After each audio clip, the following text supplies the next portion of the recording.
Hi, my name is Dotan Horowitz, and I'd like to show you how you can get started with Logs.io's Prometheus-as-a-service in just a few minutes. I have Prometheus running locally. Let's open the Prometheus UI in the browser. Running a simple count query, we can see that my Prometheus is scraping about 2700 metrics. Let's see how to send these metrics to Logs.io's infrastructure monitoring service in just a couple of minutes. I'll log into my Logs.io account. In Logs.io's observability platform, I'll click Metrics to go to the infrastructure monitoring product. Here, I can see the steps needed to get started. First, I'll activate the metrics account. Next up, I need to connect my local Prometheus to my Logs.io account. This guide page shows how to configure my local Prometheus to remote write to Logs.io.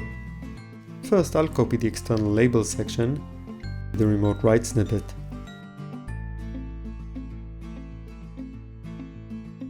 and put my environment name.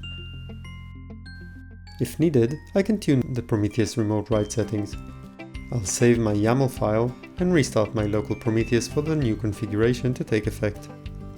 Going back to the Logs.io infrastructure monitoring, I'll click on Explore and select the metrics data source, and run a query to verify my metrics started arriving at my Logs.io account.